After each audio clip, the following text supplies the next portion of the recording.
start in the same way. I'd like to introduce Annick, who has come to join us today. And I'm not sure if I told Annick this, but we always start with just a few quick fire questions. Annick, you've got to answer them as quick as you can. And it's just to prove that you're one of us, that you're human. And then what I'll do is I'll hand over to Annick. She's going to share some ideas with us, and then we can have a bit of a conversation around it. Sound good? Annick, are you ready for my quick fire? Shoot, I'll muted myself, so no. Awesome. Shoot, I'm ready. What was your favorite age? For me, 18. What was it about 18 that you loved? For me, it was becoming an adult. 18 was like, oh, then I'm adult, then, I know everything. It was like, what's after? But I'm still here, so I'm still believing I'm 18, so. Yeah. What would we find on your nightstand? My nightstand, crystals. Crystals, lovely. And give us a snapshot of an everyday joy for you. Joy? Yeah, an everyday small joy snapshot. There's so many, it's just opening my eyes and seeing my cats around me, coming downstairs, seeing my dog who is happy to see me, and then having a lot of interactions with human beings that turn on their videos or they don't turn on their videos. And I like to laugh about myself. I don't take myself seriously. Awesome. Amazing. You are definitely human, Annick. We are so glad to have you here. I'm going to hand over to you. Thank you. Okay, thank you. So I prepared nothing. I just took as you saw on the posting of Jay, there were 3 topics. One was how corporate recruiters work. So if you have any questions, go into that. We will cover that. Then there will be focus on you develop your self-leadership, your own awareness. And then the third one is start influencing yourself. So to get to know me a little bit from my background, I was born in Belgium. I've now been for 12 years a consultant in HR and transformation. And I've worked on a global level. So I've seen a lot of different kinds of cultures, organization. I think the industries, I've done them all, automotive, IT, it's all about people. Wherever you work, as long as you're not a robot like here. And I'm a single mom from 3 young adults for 20 years. So I think that all those different aspects have made who I am. And also in diversity, I have like European blood, I have African blood and all that. So I never stood still around all those aspects, but that's what creates who you are at the end in your journey you've had.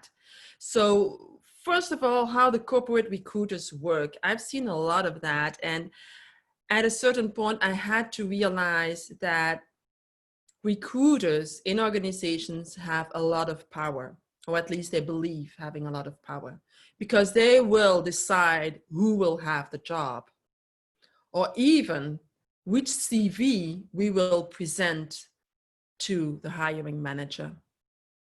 So I've worked in corporate, in HR as a talent acquisition expert, but I've also worked for agencies.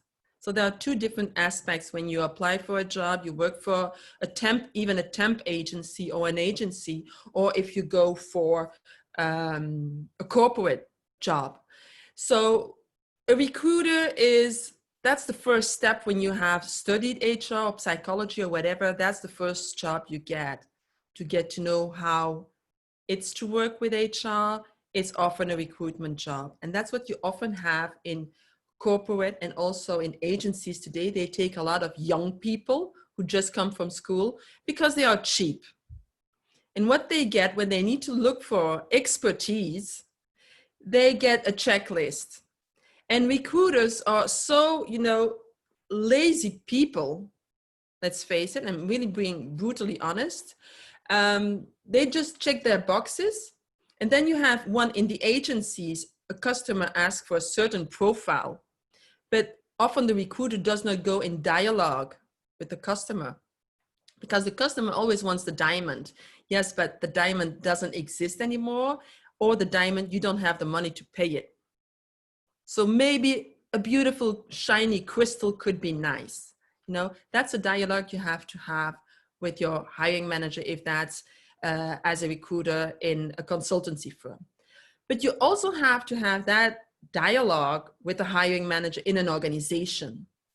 Because in an organization, often the managers, they reflect and they want, you have different kinds of managers, and that comes to that level of self-leadership or emotional intelligence. And believe me, there are a lot of stupid people on this planet on the emotional side. Okay, so that gives a comfort already, that, or they're really open and they're really looking for talent, skills. And it doesn't then matter from where you have worked, from which industry you come, as long as you can show the skills, first of all, in the CV and then in the discussion.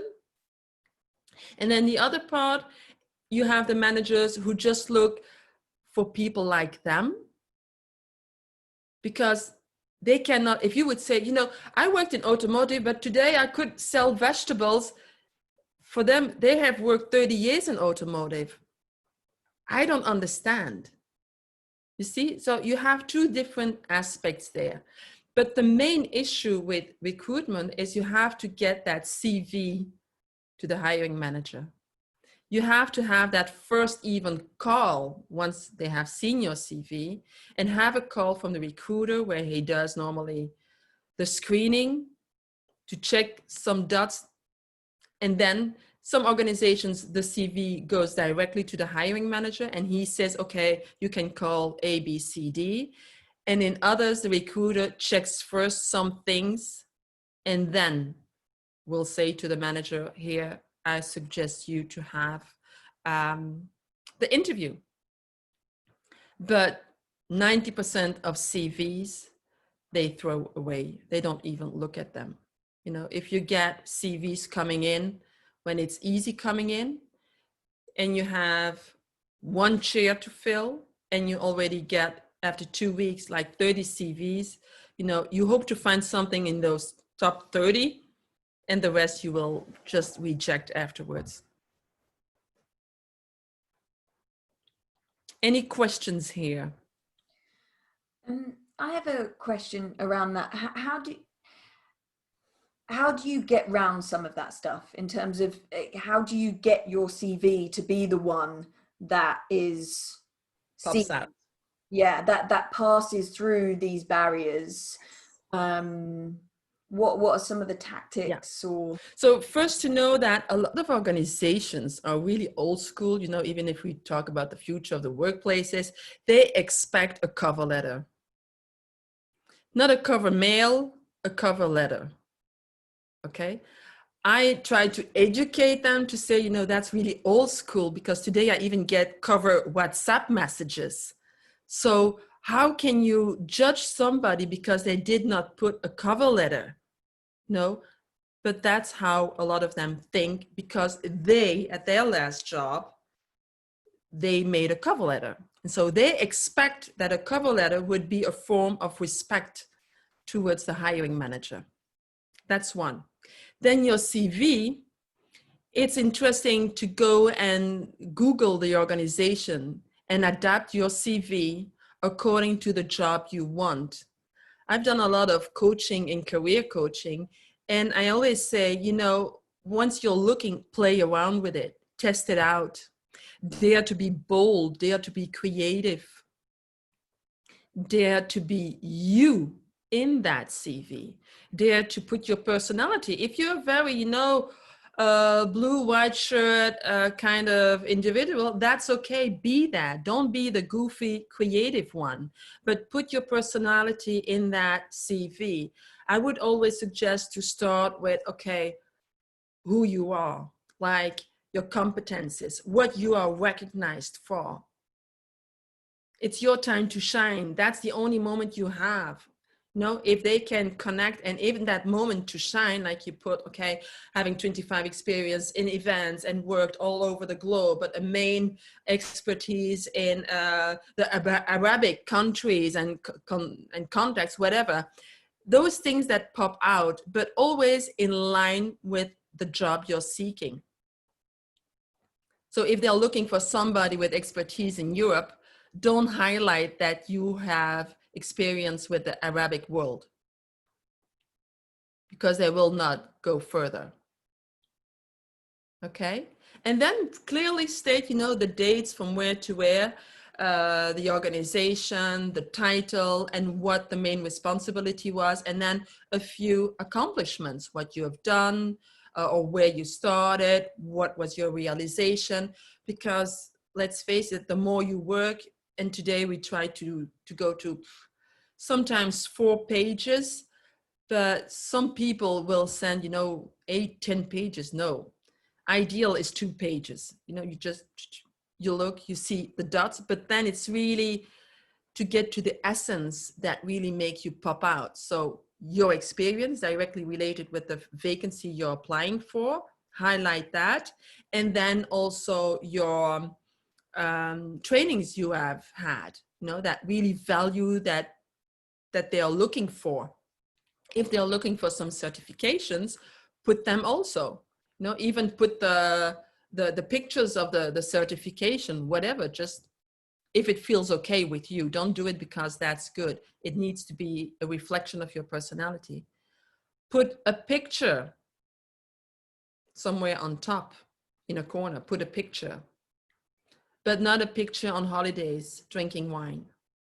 Not a picture of your hair, No. I've seen a lot, even in bikinis. And then the manager, I want to meet her.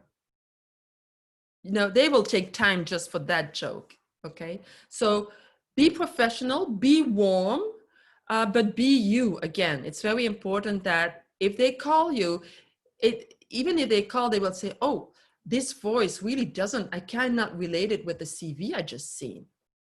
That's strange, okay? That's important. And then at the end, I would also put some, your hobbies. Who are you as a human being?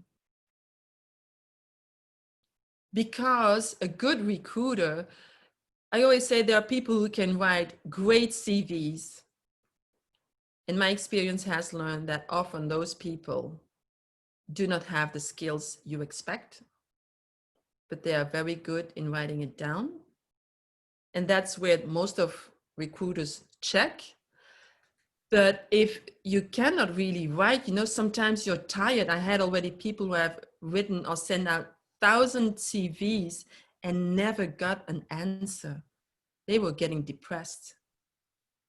But most of the recruiters, they don't even relate with that. Okay, but I always say, wait, one day you will be doing the same thing. And then I'll see you on LinkedIn. Okay, just do that. And then just put a little bit about your hobbies, because it could be that you're working always alone. That's okay. But in your hobbies, you are maybe, I don't know, captain of a football team. That shows the skills around teamwork. Or you are a bookkeeper for a social activity. We've got a question here from Tim. Thank you, Tim. How do you list your freelance work if you are going for an in-house corporate role? For example, I have over 70 freelance roles. I can't list them all. Okay, what do you understand with role? Then you put some nice projects. You put your nice projects from there to there. It's what recruiters hate, or they don't know how to handle it, is when they see gaps in a CV. So if you work between having a fixed or permanent role and a freelance role, it's important to put it next to the function name or the role name. Permanent or temp or freelance. That brings them clarity, because they don't think about it. Once a sales director, they told me, no, there's a gap of 18 months. I said, yes, but he has all the skills. Maybe something happens. I want to call him. I want to have a talk. And I had a talk. And after he was hired, he had a divorce, his heart broke, operation, he was out for 12 months. So things happen to people. So put that really clear and then just summarize, or you can have a full page of projects that you have led. But then it's important not just to say, oh, project 1, 2, 3. No, bring meaning into that project. Where was it? What was the challenge? And what did your skill handle in those projects? That's important. When you create your CV or you interact with a recruiter, you need to be positively arrogant. Really, you need to be arrogant. Positively arrogant, you know? And age, for Andrew, you said age, I don't know how old you are, there won't be a lot of difference, but age, that's wisdom. That's wisdom. We are plug and play. He's trying to get them to listen to that though, because I mean, I could be saying something completely wrong here, but I used to be in recruitment many, many years ago. And it was a different world then. Computers were just starting out. And we'd have a system which would read like an AI today, but it would read for the keywords. That would pull out a selection of CVs that we would then look at, and then we'd pull out the best of those and send those on to our clients. I'm sure the system is very much the same, but using technology a bit more. But if, as a 52-year-old, I'm up against all the 30-somethings, all the 20-somethings with a degree. I have no degree. In fact, I don't have really any O-levels. I'm dyslexic. Everything I have, I've created by going for it, learning as I go, which has probably given me now a really good background to bring to a potential, you know, whether it be events or whether it be project management, whatever it is.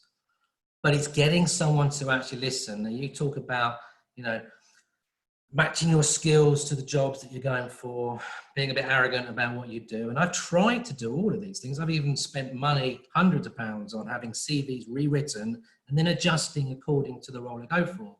But even that doesn't get me in front of, let's just say, for argument's sake, a 25-year-old person sitting in a HR department looking at CVs. They don't see me as a potential person. One, because like you've already said, they don't want to pay the money because they see skills, they see age, they go, oops, too expensive. But they're not looking at the reason I'm applying for that job. I've run my own business since 2006, and now there is no business. So I have to relook at what the future holds for my next 15 years, last 15 years of work. I'm happy to step back a little bit, but use the skills to make someone else's business effective. Mm-hmm. Well, that would be, I would be curious, one, to see your CV, and then the second, also the cover letter, because, you know, you have those skills, and then it's saying, you know, that's the advantage that when you're 50 you have, and that's how I've sold people also. They don't have a mortgage. Their kids are out of the place. We have to work at least till 75. Yeah. Just don't put me on a dumpster because I'm not ready for that. Use me, use my skills. Let's not have a money talk now. And then, yes, even there. Because they are young. They're young, they're stupid, you know. But I always say, one day you'll have my age. Yeah. Then we'll talk again. It's really interesting because I think, you know, I think we all struggle with this self-doubt, right? I've spoken to lots and lots of millennials who are in a situation, even just graduates who are in a situation where they're saying, I'm not even being seen because I lack the experience that a lot of other people have. And then on the other way, it's like, well, you've got these 18, 20-year-olds coming in. Why are they going to employ me? And we're in this situation, right? But everyone is kind of struggling with this self-doubt that they're experiencing because of, you know, their age or what they think that they don't have. Annick, can you speak to that a bit? Is that kind of moving into what you were going to go into in terms of leadership? And I think that then everything is about preparation, and that's where I say, when you start to apply for jobs, start playing with it. You know, when you are intense because you need a job to pay your bills, you will not get the job because your energy is so in fear that it gets translated in everything you do. Trust me, I've been there. But if you look at jobs, even jobs a little bit overqualified, I've always had jobs overqualified, you know, that a sales, a procurement job, you know, it's nothing different than what we do as women. Having a whole household, they're your CEO, your manager of everything. You know, when you can do that and work full time, you know, you can do anything. Sorry, guys. So to reflect, try to play with, once you look at jobs on websites, you do a little bit of research, what kind of organization it is. When you look at what they're about, what kind of words do they use? Because then you sense that immediately the kind of culture they have. You know, are they a matrix organization? Are they very top down? Or is it just a flat organization? All those things. And then try to write your cover letter with the same kind of words and vibe they put in their website, and put that also in your CVs. Now look at your pictures and the words you use in your CVs, because it's all about perception. And age is also a question of perception. It's not what's on your, you know, I have a lot of people over 50 now, they don't even put their date of birth anymore on their CV. Okay, so I think that's an important thing. And then coming to that self-leadership, it's, what is self-leadership? It's getting to know yourself today, and who you are today has been built since, you know, you've been in your mother's tummy. That's when it starts, building yourself. Then when you get out, then your education, the surroundings where you live, the studies you have done or not done. I don't have a master's degree. I don't care. Doesn't make me more stupid than another one. Okay, but also those who have masters, they have a hard time because someone want them, but they don't want to pay them. So they never get the opportunity to learn. And in universities, they don't get the opportunity, you know, to learn those human skills that we need to have to listen, to communicate, to have empathy. They don't learn that. But Well, then can I just cut in here? You've just touched on something really interesting, which is that during the testing of my CVs and not finding work over the last 6 months, had I have turned the clock back and said to myself, in 6 months' time, you won't have a job and you'll just be twiddling your thumbs, but you would have worked, I would have told myself at that 6 months ago to go and learn something, sign up for a course, you know, do anything to learn, and have alongside with that the job applications. So when I realized that, I've signed up for 3 courses that I've paid for, and I've managed to find funding for those, and I can share those. And it's really interesting because what you've said about going for education, in my CV now, I have started to say, I have tried to apply for jobs, this is the gap, but to fill that, I have started these courses. And in every CV where I've said that, I've got some sort of interest back. So as a strategy, proving that you are learning instead of just twiddling your thumbs has proved really, really useful. yeah, absolutely. Because that shows also your agility as a human being. You know, it's not stopping. That's the art of continuously learning and keep on learning. And also you see that with higher levels, but apparently a lot of people stay stuck with that. You are not an event manager. You are Viviana, you are Kelly, you're Andrew, you're individuals. But you have a lot of experience in managing events and setting them up. And to do that, you need great skills like communication, empathy, listening, sales, agility, and blah, blah, blah, blah, blah. So when you look at that, at the skill side, and that leading you to your future, then you can do whatever you want in any form that you want. So can I ask then, do you think what used to be a chronological CV is of any use to anybody? Because ultimately they want to know, what are you going to bring to the party? What are your experiences and what are your skills? And therefore, should your opening profile be almost a page about this is who I actually am, or are they not going to bother reading it? No, that's right. But I think that, like I said before, the construction would be, you know, just a highlight around who you were, what you're recognized for, what your successes and your achievements are. That's one page start. But then below, you still need to stuck to a kind of, because those recruiters, that's how they are used to. You start with the end, the last job you've had. That's how they are formatted to look. Because even sometimes people, you know, they forget something or they swap years. There's, oh, I don't understand. There's a mistake. They're lost. So to help them, you know, you need to create a CV for dummies that they see first. Who are you? What are your skills? Are you recognized for that or the industry? Because you've done your research on the job you want to try to have. And then create that. But play around with that. Michelle made a great point there around, you know, using the cover letter. That kind of really gives that opportunity to expand. You know, you've got the summary at the top of the CV, and then you've got the cover letter that kind of expands that. And Andrew, I don't know if this is of interest, but we've also had some people create a really simple website.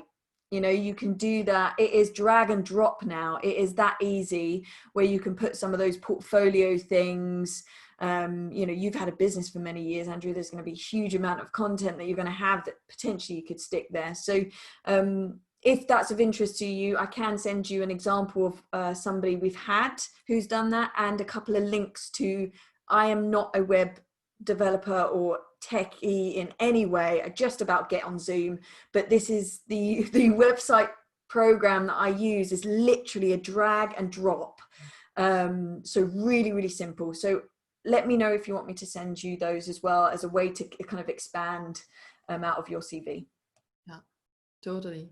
So once you have gone through that path, that you know who you are, what you want, you will also know what you don't want, and that you can directly look in the website, in the job vacancy that you're looking for. And even I've been for 12 years a freelancer, but even when I had hard times finding a freelance job, I would apply or send my services out for a permanent job. And I would just say, you know, I see you're stuck, you're looking for something, it's been some time. Well, I'm just plug and play, use me. And it has worked. I would get a call, an interview, or whatever. And once you do that, instead of looking for the recruiter, you can see, okay, often we say you're only 7 steps away to see who you would know in your network, who could ask you to go to give you a contact. Use LinkedIn for what it's meant to be. Be bold on it. Go in groups that interest you, in industries or topics that interest you. Comment on what people tell you. That's how you get seen. Share your experiences in that. That's immense to do that. Then you get recognized. And that's how you will start getting that influential to recruiters also, because recruiters is not about to convince or sell yourself, but it's, you know, there are some really stupid recruiters, sure. Even there, I just shut up and I say, well, we won't waste our time. This is not going to work. And then they're surprised. Yes, but don't waste your time, because your quality and time you cannot buy.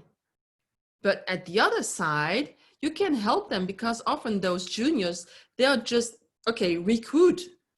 They are not supported in any way. So it's not always their fault that it's not going that way. But for you, look at the job, do your research on the website from the company, get to really sense what kind of culture that is, and understand if that's a kind of culture you would want to work in. That's for sure. Then look at the vacancies, how it's written in different vacancies. If you see mistakes, etc., they don't take it seriously. There are some who really, you know, put emotion into their vacancies, and feel how that relates with you, and play around with your CV and your cover letters. Just make different ones. Ask maybe to your family members or friends, could you read it? How does it feel? What do you think? How does it feel? How does that cover letter feel? use your strengths, you know. I've often used, well, I'm a single mom, then it was, oh, yes, but for this management role, well, that's my private life, you know, how I organize my life, that's my thing. If I apply for this job, I can do it. Okay, then let's talk about it. Okay, thank you. Don't let people push on you their perception. And often their perception is due to their own personal fears because they reflect. That's always like that for managers or recruiters. But how do you do this? You work there and you do also voluntary work. Yes, well, I've got 24 hours in a day, you know, I manage it how I want. You manage it like you want.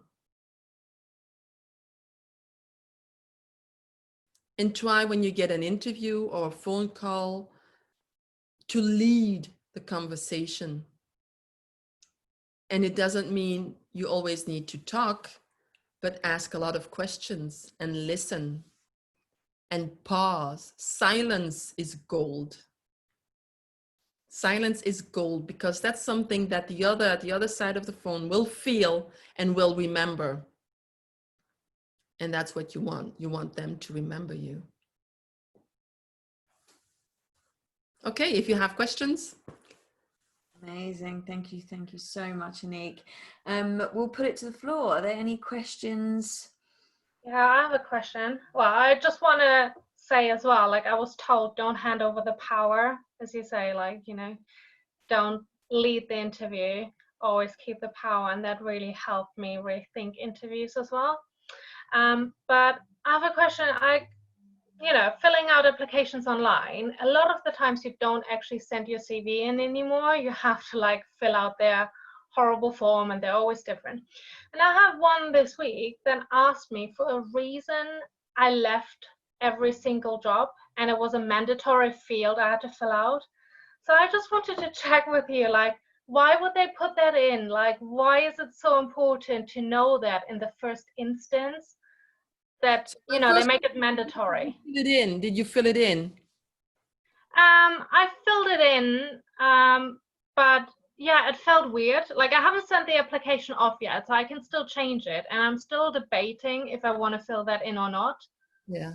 Well, would you want to work for an organization that thinks that way? It's a university, and I feel like those yeah, it's a university hospital. They want to know everything about your private life. It's not their business. I had it with the hospital. They wanted me to fill in my national insurance number already. And I'm like, why do you need that when you haven't even given me an interview? Yeah. Like those application forms, I'm just like, you're literally making me fill in my whole life. And then I'm probably getting an automated answer from you, from your system saying like, you haven't been successful this time. And exactly. I've already answered to those kinds, you know, I don't know who you are. These are really private questions. Is that mandatory in your organization? That means you're very suspicious towards people. That means that you have an issue with trust. And I don't want to collaborate in an organization where there's no trust. And I mean, that role is not even like a permanent role. It's a maternity cover for 9 months. Let go. Yeah. No, let go. I think that there are some red flags, and a lot are asking now more and more because they have to be GDPR compliant. Okay. But nevertheless, even like references, you can give some references. A lot of people just highlight them on their CV upon request. Don't give it up like that. Upon request only, and check it, because a lot of recruiters and hiring managers go behind the back, still take references.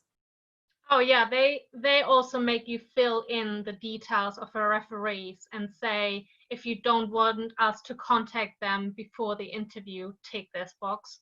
Yeah, no, it's not because okay. Otherwise they would contact them as well, and it feels okay. so like overpowering. Yeah, I understand. It's not okay. Can I jump in and ask a question then? I apologize to any of the guys on the call because it's going to come from the opposite side. But do a lot of recruiters ask you, the girls who are on the call, a lot of time, what does your husband do? I was like, how's that relevant? I was like, so I usually just say he works at home, so because it really doesn't matter. I was like, he works at home, it's not a problem. This is down to, you know, what I want to do. Do you get that a lot, or is it just me? Outrageous. Why? I have no idea why they would ask this question. I can only assume because I'm looking for interim positions all the time.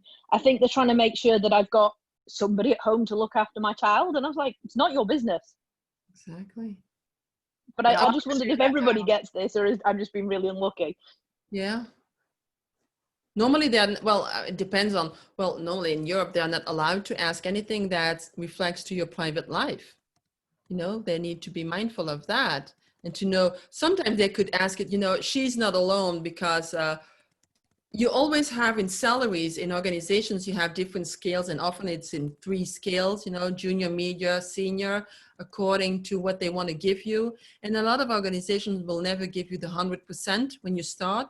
What you could understand, because they want some space in you to prove yourself, okay? But there are a lot who will go between 60 and 80% only of the 100%. So if they know you have a husband at home, they don't need to pay you that much. Yeah, and this isn't coming from companies. This is coming from recruiters. Yeah. Because like I said, with me doing interim positions, I very rarely go direct to the actual company that you're working for. And I was just, 2 or 3, and I was like, that's really putting me off.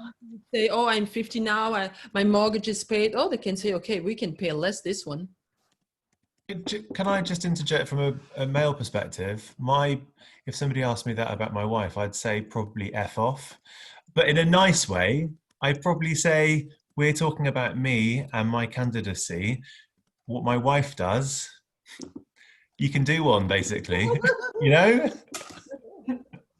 Like that is just, as a man, that really, really fucks me off. Sorry to like be really. No, it's perfectly fine, and I feel the same. And because my entire life I've worked in pretty much a male industry in production and engineering, and I just go, but you wouldn't ask guys this.